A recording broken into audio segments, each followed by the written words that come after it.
El colapso climático es un proceso que se manifiesta con episodios climáticos extremos, como el que hemos visto el 29 de octubre, que se manifiesta con el agotamiento de los recursos naturales y de las materias primas, con la destrucción de los ecosistemas y de la biodiversidad, con el empeoramiento de la calidad del aire y también, y esto nos sonará un poco, con el surgimiento cada vez más reiterado de pandemias. Esa es la realidad. Óscar Matute volvió a subirse a la tribuna como un misil cargado de dignidad, verdad y conciencia colectiva.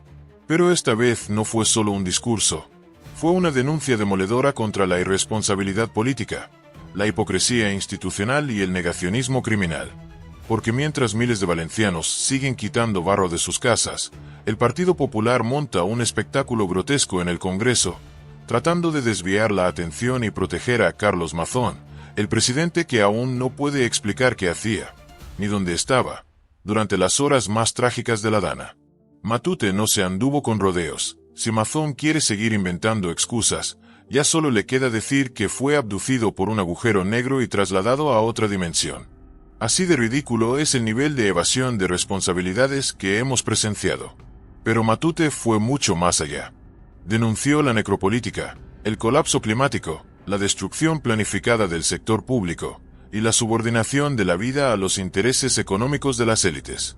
Este no fue un discurso más. Fue un puñetazo en la mesa. Una advertencia. Una llamada a despertar.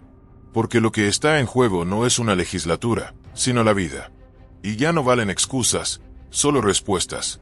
Vamos a verlo. Y es verdad que resulta difícil subir a este estrado, y mira que lo he hecho veces, pero en esta ocasión es más difícil porque uno no quiere participar de un espectáculo que por momentos se ha convertido en lamentable o dantesco en algunas de las intervenciones, reitero. Porque se ha utilizado este atril para dirimir responsabilidades, para imputárselas, al contrario, para no hablar de las propias y, en definitiva, para volver a pisotear el dolor de los y las afectadas. Eso es, sinceramente, lo que yo he observado. No sé qué estará pensando toda la gente que está todavía quitando barro de sus calles cuando nos ve en este lujoso hemiciclo decir las cosas que decimos. No sé si habrá alguien que piense que después de haber escuchado algunas de las intervenciones, su esperanza ha crecido. Su esperanza en poder tener un futuro más digno y su esperanza en la política, en que la política sea un instrumento útil, algo capaz de solucionar sus problemas y no de crearle nuevos problemas. Porque hasta ahora poco más que eso se ha visto en algunas de las intervenciones. Pese a todo, yo voy a intentar que, por lo menos por nuestra parte, no se siga esa estela de desafección hacia la política y de menosprecio al dolor que todavía hoy están sufriendo miles y miles de personas. Y empiezo señalando una cuestión. Yo he prestado mucha atención a todas las intervenciones y tenía especial interés en oír la del Partido Popular, lo digo con sinceridad. Tenía especial interés, dado que se visualizan como la fuerza ya casi gobernante, en ver cuáles eran sus propuestas, cuáles eran sus alternativas para todo lo que tenemos por delante. Y yo diría que se sustancian en dos, y creo que no me equivoco. Una, en construir más presas y embalses. Hay esos tics del pasado, esa nostalgia. Y la otra, en esa que todos hemos oído alguna vez, que se sustancia que cuando no quieres que algo se resuelva, pues crea un comité de expertos. Esas han sido las dos medidas. Y yo creo que ha sido un intento, probablemente, que todos hemos percibido como una maniobra para intentar evitar que el foco se pusiera en el señor Mazón. Yo lo voy a dejar aquí. Simplemente diría que al señor Mazón le queda una nueva versión que dar para explicar qué hacía y dónde estaba en las horas fatídicas de la Dana. Yo le sugiero una, y creo que después de todas las que se han dicho, hasta puede ser la más creíble. Es mejor que diga que fue abducido por un agujero negro y transportado a otra dimensión, pueden leer a Sagan, que seguir manteniendo la torpeza de un análisis que no resiste la verdad de los hechos. Pero como decía, yo no voy a participar de este juego de imputación de responsabilidades, incluso de exigencias penales, ya habrá tiempo para eso, y sí quiero centrarme en una parte de la intervención de la vicepresidenta. No tengo nada que decir con la cronología que ha ocupado buena parte de su intervención, sobre todo la parte inicial, tampoco del detalle que ha dado de las ayudas y de los mecanismos de ayuda que se han puesto en marcha para ello, pero sí tengo algo más que decir en esa tercera parte, que realmente es la que me parece más interesante y más positiva en el debate de hoy, que es la que intenta dibujar cómo construir un futuro desde el presente, atendiendo a los retos globales. Y creo que es importante hablar del cambio climático. Y es importante hablar del cambio climático porque le prestamos poca atención a los efectos que tiene. Yo he traído dos titulares al azar y con el buscador que seguramente todos utilizamos. Solo he puesto calentamiento del mar Mediterráneo y el buscador ha hecho el resto. Y me he encontrado con que el 14 de agosto ya había un titular que decía: el mar Mediterráneo hierve, récord histórico de temperatura superando el Caribe. La Dana dejará tormentas históricas en el Mediterráneo. Habla de una Dana como un agosto.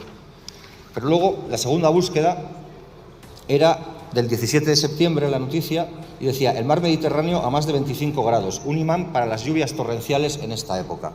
Esa es la realidad que enfrentamos, más allá de negacionismos rancios y peligrosos.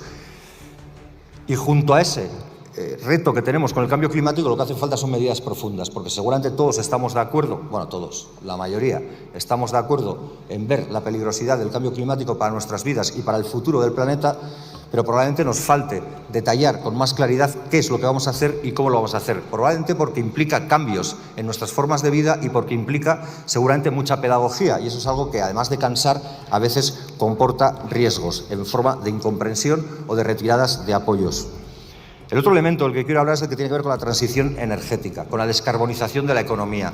¿Hay alguien que sostenga que el mal estado en el que está el planeta no tiene que ver con la etapa industrial que hemos vivido y con el uso de las energías fósiles y los combustibles, con el efecto invernadero? ¿Hay alguien que lo sostenga? Yo creo que alguno habrá, pero por fortuna poca gente. Quiero hablar también del urbanismo, y me ha parecido muy interesante que se hablara del urbanismo, sobre todo de las zonas inundables, pero también a futuro, de lo que hay que hacer. Lo que me preocupa es que no sabemos qué hacer con los cientos de miles de viviendas que ya hoy sí están habitadas en zonas inundables y que seguramente ven con riesgo su futuro. Y creo que hay que hablar del colapso climático. Hay que hablar de un colapso climático, como ya lo hemos hecho en esta Cámara en diferentes ocasiones, porque el colapso climático no es un hecho puntual, no es un Armagedón, no es una película de Hollywood que nos detalle un día D y una hora H donde se acabe todo.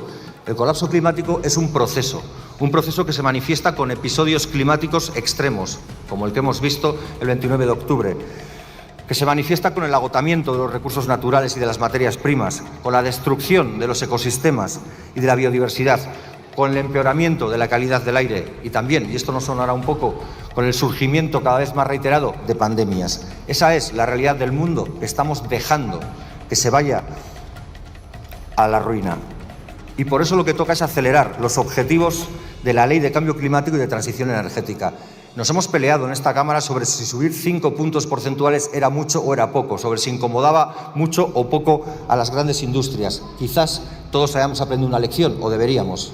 Hay que hacerlo porque la sostenibilidad de la vida está por encima de la reproducción del capital. Lo ha estado siempre y lo tendría que estar, después de la dura lección que nos ha infringido la naturaleza, con más claridad si cabe. Y hay que hablar, como ya se ha hecho, de los servicios públicos. Porque si se tienen servicios públicos se defiende a todas las personas. Porque si hay una unidad valenciana de emergencias y no se quita por capricho de la ultraderecha o por exigencia de la ultraderecha para que te apoyen, seguramente se reacciona mejor.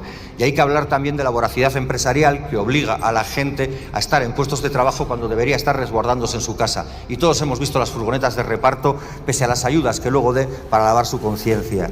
Y tenemos que hablar de economía o vida, o de economía y vida, porque no creo que sea la única persona que ha hecho una unión de ideas relativamente fácil.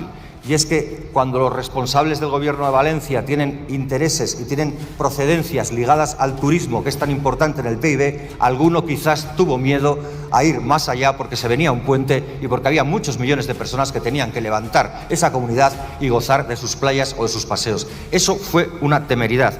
Y quiero hablarles de otro término que también he citado en alguna ocasión, pero que creo que ahora tiene más sentido que nunca, porque en muchas ocasiones, cuando he participado en algún seminario, en alguna charla, lo he citado o lo he oído citar, y siempre había que referirse, para que la gente lo entendiera bien, a fenómenos o realidades que se daban en otras latitudes, generalmente en países empobrecidos o en países en vías de desarrollo. Estoy hablando de la necropolítica, de un término que aquel Mbembe puso de manifiesto a través de un libro. Este término lo que significa, lo que diseña, es una realidad que no es otra que una suerte de tecnología del poder cuyo objetivo es la regulación de poblaciones a través de la producción de sujetos disponibles y desechables. Esa es tristemente, y ahora, a partir de aquí, también una aplicación práctica en lo que ha pasado en el Mediterráneo de la necropolítica. Y voy terminando ya. Podemos elegir, podemos seguir demostrando nuestras altas prestaciones para meternos el dedo en el ojo, pero a la vez seguir demostrando nuestra inutilidad para resolver los problemas, o podemos intentar ser eficaces. Porque seguramente para tirar de ironía y de cinismo valemos todos y todas. Para arrimar el hombro a veces me cuesta más, pero quizás hay que escuchar a la calle. Como suele decir muchas veces, si no vas a ayudar, apártate. Y como he citado antes a Sagan, voy a terminar con Carl Sagan también. Él decía que sin la ciencia las personas quedaríamos a merced del próximo tirano y farsante que pudiera arruinar el planeta y sus gentes. Hagamos caso a quien sabe, hagamos caso a la ciencia. Besterik ez, mila esker.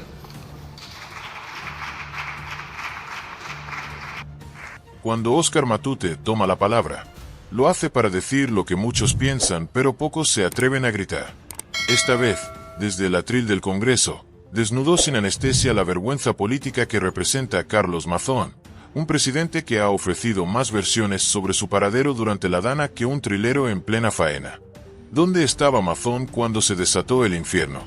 ¿En un despacho? ¿En una reunión? ¿En otra dimensión? Porque si aún no ha sido capaz de decir la verdad, tal vez la teoría más creíble es la que propuso Matute.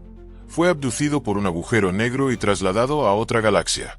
Ojalá, porque al menos así su ausencia tendría sentido. Pero el problema no es solo la huida de Mazón. El problema es el cinismo sistemático de una clase política que desprecia la vida cuando entra en conflicto con el negocio. Matute lo dejó claro. El 29 de octubre no solo se inundaron calles y casas, también se ahogó la verdad, la responsabilidad y la decencia. Mientras la ultraderecha desmontaba servicios de emergencia y obligaba a la gente a trabajar en plena catástrofe, el gobierno valenciano priorizaba los ingresos del puente turístico. Así de salvaje, así de cruel. Matute no solo denunció, también trazó el mapa de lo que vendrá si no cambiamos el rumbo. Colapso climático, urbanismo suicida, pandemias recurrentes, destrucción de la biodiversidad, más pobreza y más muerte.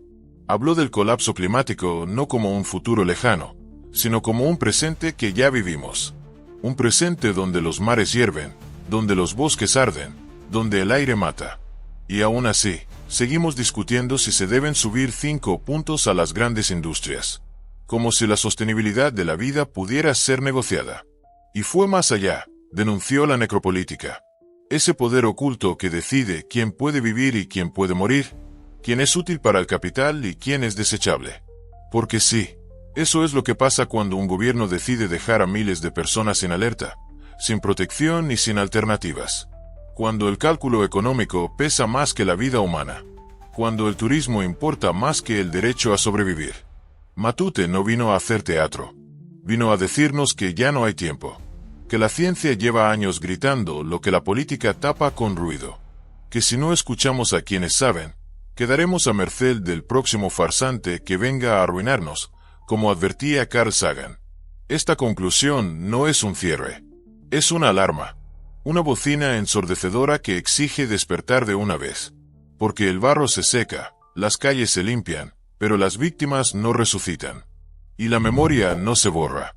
Mazón debería haber dimitido hace semanas. Feijóo debería haberlo cesado por vergüenza. Pero no lo harán. Porque para ellos, la vida vale menos que el poder. Así que la pregunta es, ¿hasta cuándo vamos a permitir que nos gobiernen los que se esconden cuando hay que dar la cara? ¿Hasta cuándo vamos a tolerar que nos sigan vendiendo humo mientras el planeta arde y la gente muere? Porque si seguimos callando, seremos cómplices. Y como dijo Matute, si no vas a ayudar, apártate. Porque la vida no espera. Y el tiempo se acabó.